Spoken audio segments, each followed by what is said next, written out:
Okay, Assalamualaikum warahmatullahi ta'ala wabarakatuh. Jumpa lagi pada tengah hari ini. Tengah hari ini kita akan belajar satu subtopik baru berkaitan dengan prinsip Archimedes. Okay, jadi kalau awak tengok kat sini, satu dia cakap prinsip Archimedes mengatakan bahawa jika objek itu terendam sebahagiannya. Okay, nanti kita akan tengok apakah yang dimaksudkan sebagai terendam sebahagian, okey, atau sepenuhnya di dalam suatu bendalur. Okey, mengapa dia tak sebut cecair? Apa itu bendalur? Bendalur ni adalah benda yang boleh mengalir, iaitu contohnya adalah gas ataupun dengan cecair. Sebab gas juga boleh mengalir, cecair juga boleh mengalir, sebab itu dia panggil sebagai bendalur. Mengalami daya ampungan yang sama dengan berat bendalur yang disesarkan. Confirm awak tak faham apa benda ni. Okey, tak faham kan? Memang tak faham. Okey, contoh kat sini. Okey, di sini kita ada satu objek. Okey, objek ni 5 Newton, dia punya weight. Okey, weight dia, berat dia. Kat sini kita tak rendam lagi. Bila kita rendam, ini direndam sepenuhnya. Okey, bila kita rendam sepenuhnya, apa akan jadi? Air ini akan keluar. Akan keluar. Sebab awak tengok kat sini, nampak ni. Ini objek tu tak rendam lagi. Jadi bila dia rendam, air ini keluar. Jadi ini dipanggil sebagai cecair yang disesarkan. Cecair yang disesarkan ni yang berwarna biru tu. Jadi bila objek itu direndam sepenuhnya atau sebahagiannya, sebahagiannya macam mana? Dia macam ni. Kalau objek yang sama, dia rendam separuh je. Jadi yang separuh ke atas tu tak rendam, itu dipanggil sebagai sebahagian. Okey, ini yang biru yang cikgu buat ni, ini 50 cm padu ni adalah bendalur yang disesarkan. 2 Newton ini apa? 2 Newton ini dikenali sebagai daya ampungan. Jadi di sini maksudnya, kalau objek itu kita rendam dalam suatu bendalur, objek itu akan mengalami daya ampungan. Okey, jadi kalau awak tengok kat sini, daya ampungan dia ni nanti kita akan belajar macam mana kita nak kira daya ampungan. Okey. Okey, ni awak dah faham ya? Okey. Daya ampungan yang sama dengan berat bendalur yang disesarkan. Maksud kat sini, 2 Newton ini daya ampungan.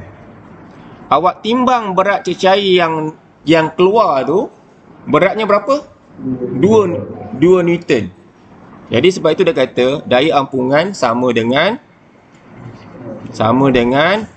berat bendalur yang disesarkan. Boleh faham? Kita timbang yang mana? Kita timbang yang warna biru ni. Bila kita timbang berat dia dapat Newton, itulah daya ampungan yang bertindak pada bongkah ni. Okey. Jadi kalau awak tengok kat sini, daya ampungan, daya yang bertindak ke atas suatu apabila terdapat perbezaan tekanan antara permukaan atas dengan permukaan bawah suatu objek yang terendam dalam suatu cecair. Ini confirm awak tak faham. Okey, contohnya kat sini awak tengok Yang ini apa ni? Ini adalah dipanggil sebagai sekejap, cikgu ambil.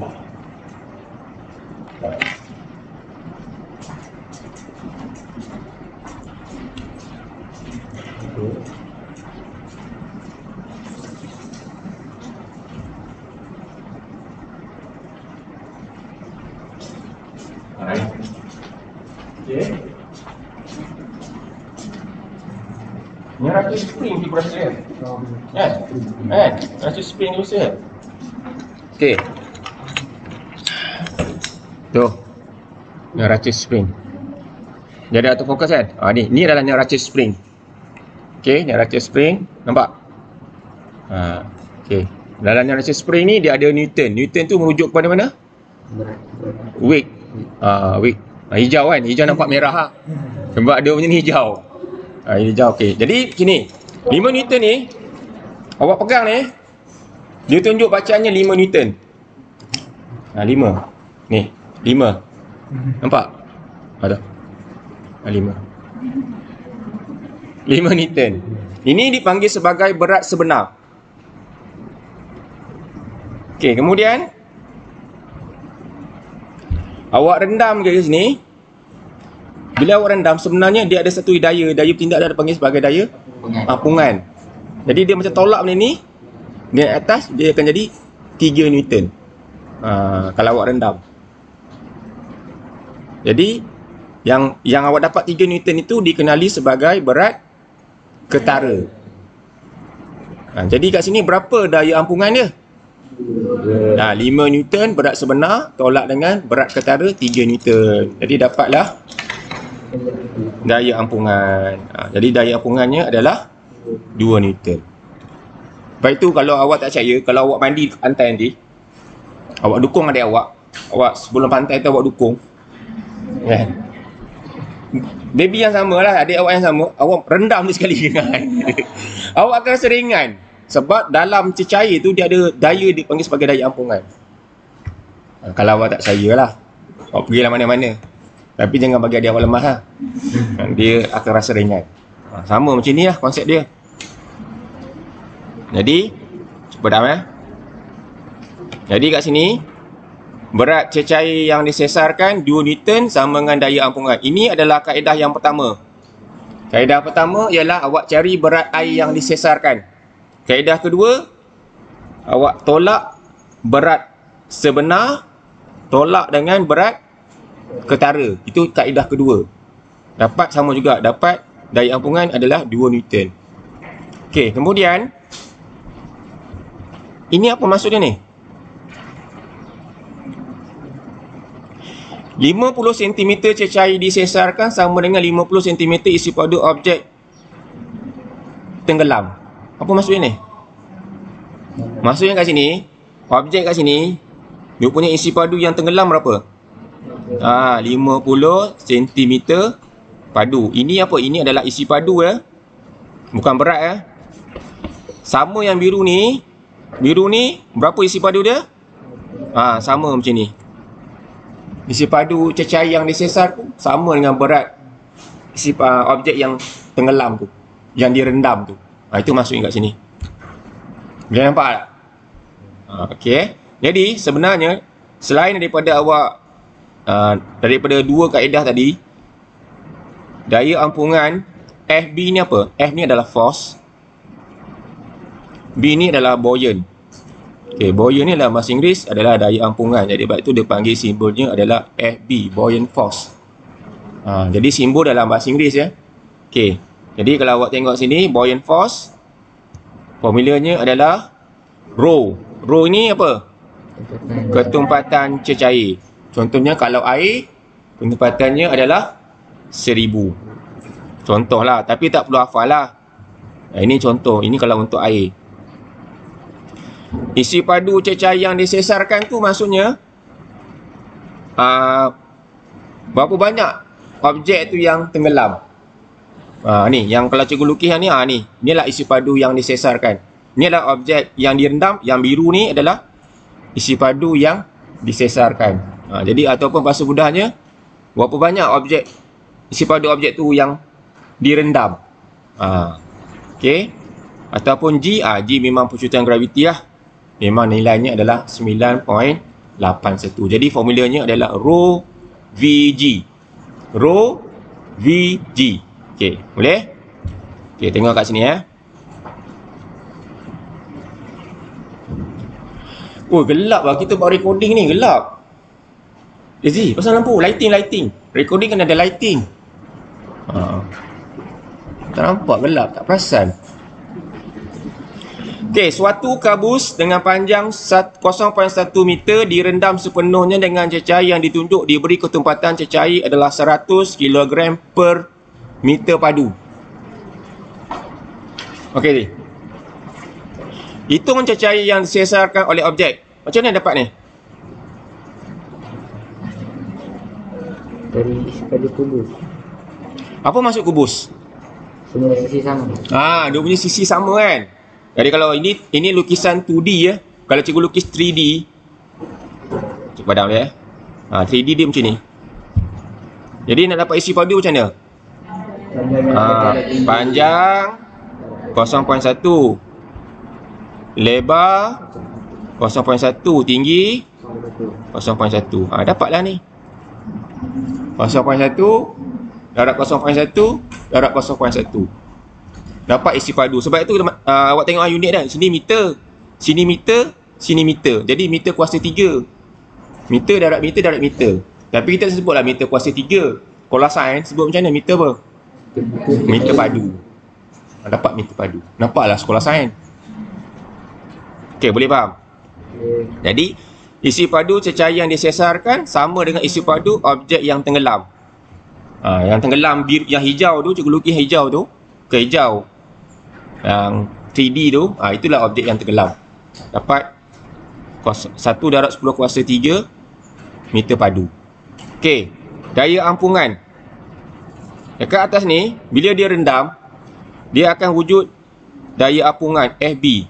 Jadi macam mana nak kira daya ampungan? Pakai formula Rho VG. Okey. Rho berapa? Nampak ni, inilah Rho. V ni adalah isi padu objek yang tenggelam. Jadi awak dapat yang atas ni 1 darab 10 kuasa negatif 3. Okey, ini G. G ni memanglah 9.81. Cuba tekan kalkulator, dapat tak? 0.981 Newton.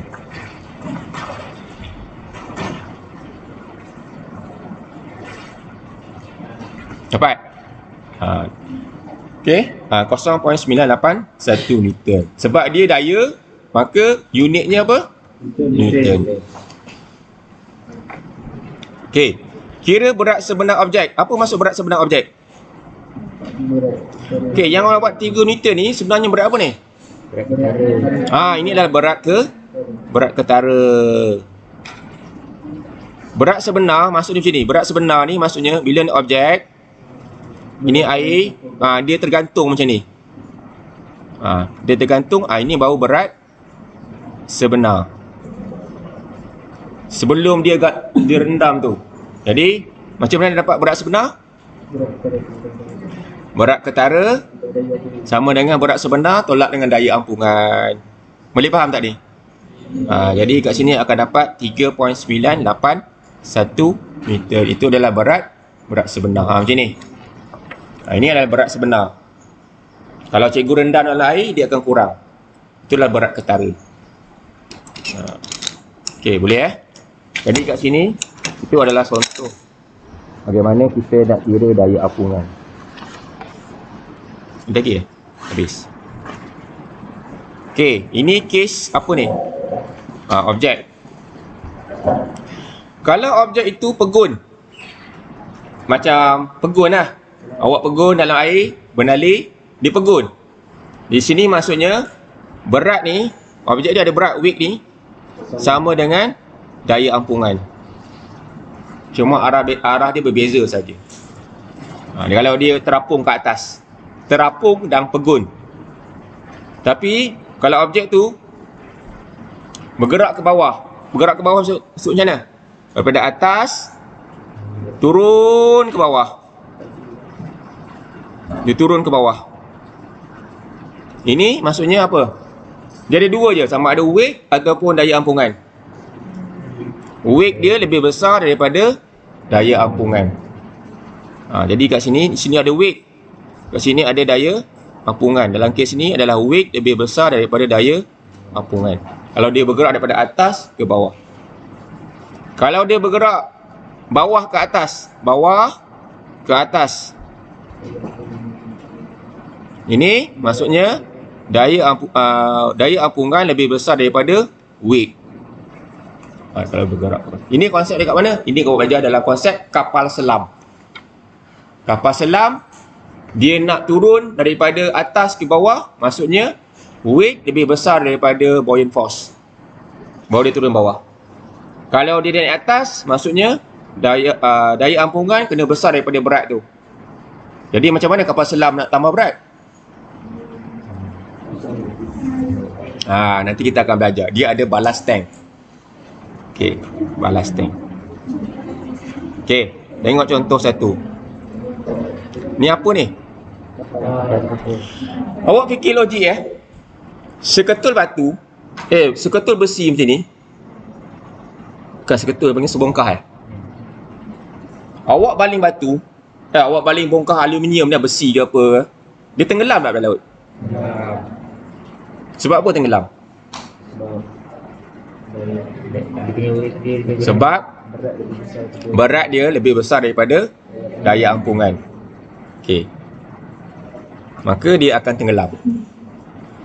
Besi yang sama, ni, awak buat dalam bentuk macam macam ni. Lebar. Awak letak kat laut yang sama. Kenapa dia boleh timbul? Okey, pertama awak tengok kat sini. Awak tengok dia punya isi padu je. Kat sini isi padu rendah ke tinggi? Tinggi. Yang bongkah ni. Rendah. Dekat sini isi padu tinggi ke rendah? Tinggi. Okey, awak tengok formula buoyant force. Formula buoyant force apa? Ni kan? Jadi dalam kes ni, apabila V tinggi, apa akan jadi pada daya ampungan? Daya ampungan akan tinggi. Maka daya ampungan lebih besar daripada weight, dia boleh timbul. Boleh nampak? Dalam kes ni, apa akan jadi pada nilai volume dia, isi padu dia? Berkurang ke bertambah? Berkurang kan? Yang ni. Jadi apa akan jadi pada buoyant force? Daya ampungan berkurang. Bila berkurang, berat lebih kurang daripada buoyant force, dia akan tenggelam. Sebab itu kapal ni dia boleh timbul sebab apa? Daya ampungannya besar. Sebab apa daya ampungannya besar? Sebab apa daya ampungannya besar? Ni, sebab isi padunya besar. Bila isi padunya besar, daya ampungan pun besar. Inilah belajar fizik. Nampak? Jadi ini cikgu bagi macam analogi lah. Tak faham, awak tengok YouTube balik cikgu kat rumah. PDPR nanti awak tengok balik. Awak kali pertama jumpa memang aku rasa susah. Tapi kalau awak tengok YouTube cikgu 2-3 kali, awak rasa senang. Sekarang ni memang susah, first time kan. Kali pertama berjumpa dalam hidup awak. Tapi tak apa, jangan risau, kita ada YouTube. Sebuah kapal terapung di laut, isi padu kapal yang tenggelam adalah 200 meter padu. Ini apa? V. Buat simbol kuantiti fizik V. Diberi ketumpatan air laut adalah 1029 kg meter padu. Ini ada berapa ni? Rho. Hitung daya ampungan. Inilah formula untuk daya ampungan. Rho VG. Jadi rho berapa? 1029. Isi padu yang kapal yang tenggelam 200. Ini memang G. Awak akan dapat nilainya adalah 2.02 darab 10 kuasa 6 meter. Ingat V ni adalah isi padu objek yang apa? Yang tenggelam ataupun disesarkan.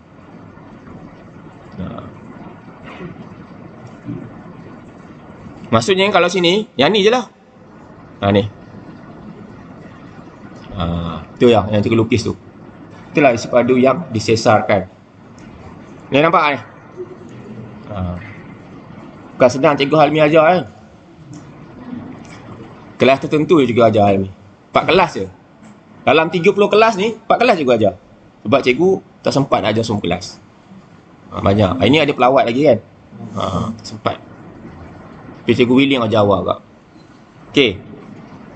Berapakah berat kapal?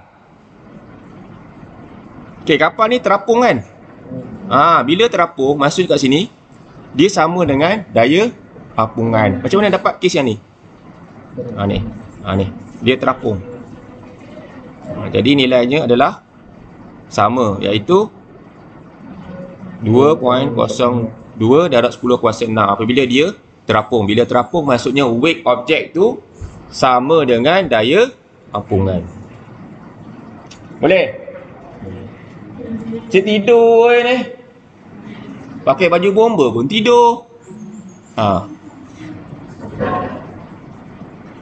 Syaitan dah tak ada lah ni bulan Ramadan ni.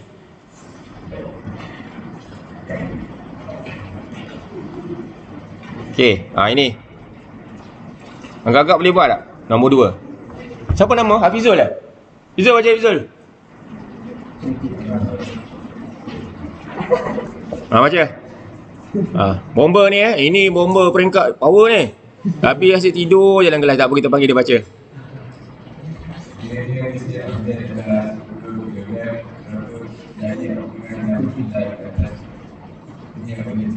Okey, say hi sikit pada kat luar tu.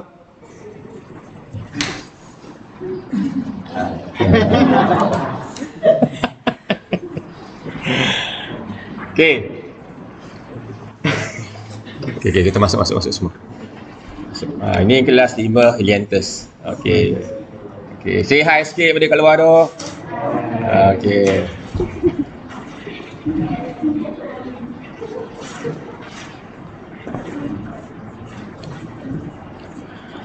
Okey, jadi kat sini jika sistem objek ialah 10 kg, berapakah daya apungan yang bertindak ke atas objeknya? Okey, sekarang ni dia terapung kan? Bila dia terapung, masuk kat sini, ni weight sama dengan daya ampungan FB. Jadi FB sama dengan weight. Weight ni apa formula dia? mg. Mass, M tu mass. Mass berapa? Ni mass. Mass 10. G ni percutan graviti 9.81. Jadi awak akan dapat nilainya adalah 98.1 Newton. Itulah dia. Sebab dia terapung. Bila dia terapung, nilai weight sama dengan daya ampungan ataupun buoyant force.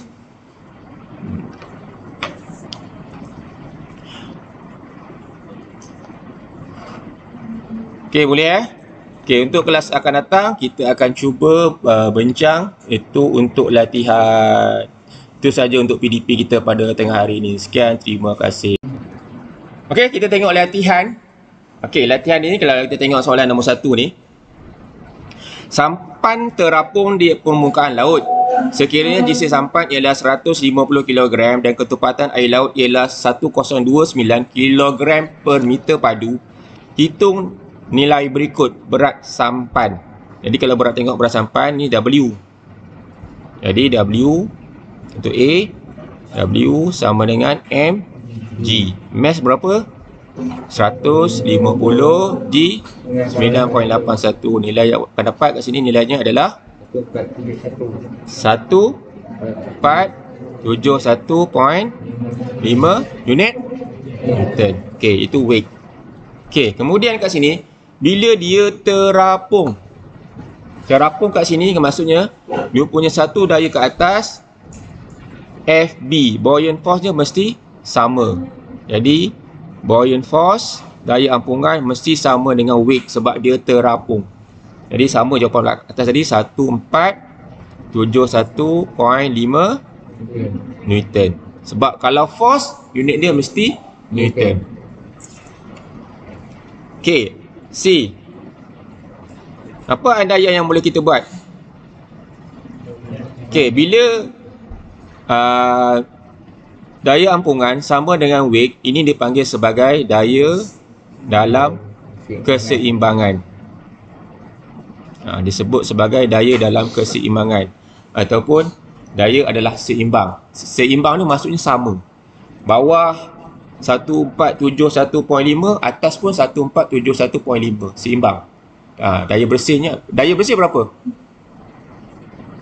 0 Newton. Sebab bawah 1471, atas 1471, daya paduan ataupun daya bersih ni adalah 0. Okey, C. Okey, isi padu sampan yang tenggelam. Macam mana nak buat? FB, formula untuk rho V G. Jadi kita nak ni ni. Kita nak V. Jadi kat sini Daya ampungan tadi 1471.5 row. Ni inilah row 1029B. B ni nilai G akan dapat 9.81. Jadi awak dapat V nya adalah 0.146 unit apa? Meter padu. Okey. Boleh. Okey. Kita tengok soalan nombor 2. Kau nampak kan? Okey. Rajah menunjukkan sebuah iceberg yang terapung. Nampak awak underline dia punya keyword dia ni. Baca pernyataan di bawah dan nyatakan sama ada pernyataan berikut atau benar ataupun palsu. Terangkan jawapan anda. Berat iceberg sama dengan daya ampungan. Terapung kan? Jadi bila terapung, benar. Sebab dia adalah nilainya adalah sama dalam keadaan keseimbangan. Terapung. Okey, ini benar. Penerangan tulis sendiri. Okey, B. Isi padu iceberg. Isi padu iceberg yang mana? Ni. Ini yang cikgu lukis ni adalah isi padu iceberg. Isi padu air yang disesarkan yang mana? Yang cikgu yang warna hijau. Cuba warna hijau. Ni tak nampak warna hijau. Kenapa Ini hitam. Ni. Sama tak? Tak sama. Jadi B tu adalah palsu. Yang hitam tu adalah isi padu yang air yang disesarkan. Itu palsu. Okey, C. Berat iceberg bertindak ke bawah, daya ampungan bergerak ke atas. Benar lah kan? Cikgu dah lukis tadi. Okey, D. Berat air yang disesarkan lebih besar daripada berat iceberg. Palsu. Sebab apa palsu? Sebab dia terapung. Bila dia terapung, mesti nilainya apa?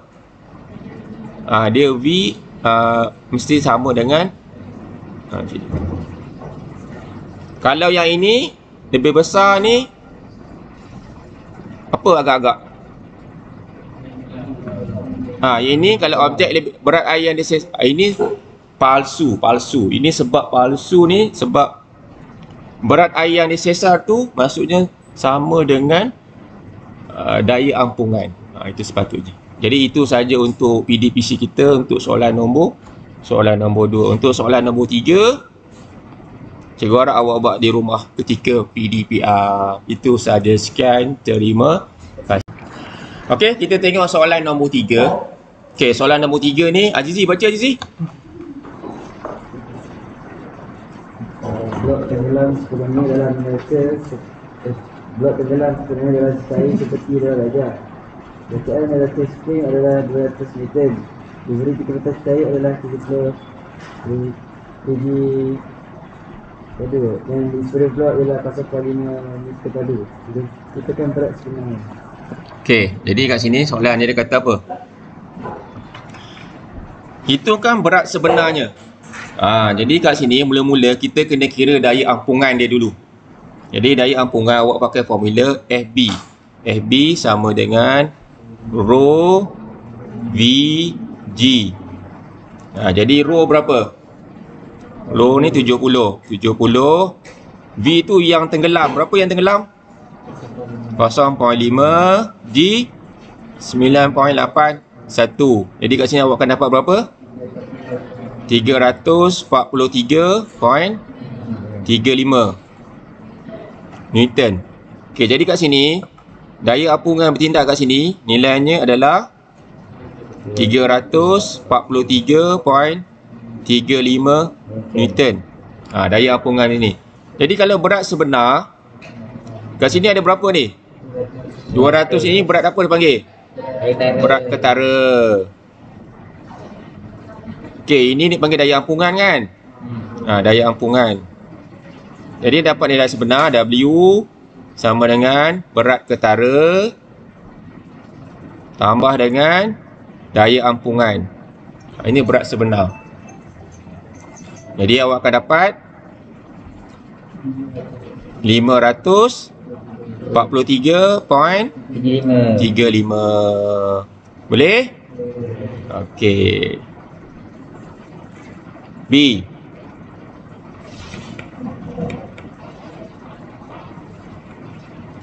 Blok diangkat hanya separuh dari isi padu terendam dalam cecair. Berapakah bacaan neraca spring? Okey, sekarang ni awak kena kira dia punya buoyant force, daya ampungan. Jadi buoyant force dia, ni FB kan? Jadi FB sama dengan rho VG. Rho berapa? 70. Okey, berat separuh. Jadi berapa? Jadi kat sini tadi berapa tadi? Tadi ni kan, awak kena bahagi dengan 2. Sebab dia adalah separuh. 0.5 bahagi dengan 2. G 9.81. Jadi berapa bacaan dia kat sini? 171.675 Newton. Jadi kat sini bacaannya adalah 171.675 Newton. Okey. Yang ini berat apa ni? Berat ketara. Ini adalah berat ketara. Jadi macam mana dapat berat sebenar? Jadi berat sebenar tolak dengan berat tak apa. Berat sebenar sama dengan daya ampungan tambah dengan berat ketara. Sekarang ni nak berat apa ni? Berat ketara kan? Jadi berat ketara sama dengan berat sebenar tolak berat sebenar tolak dengan daya ampungan. Boleh nampak kan ni? Jadi kat sini berat sebenar tadi berapa awak dapat? 43.35. 5.35. Daya ampungan 171.675 sama dengan 371.675.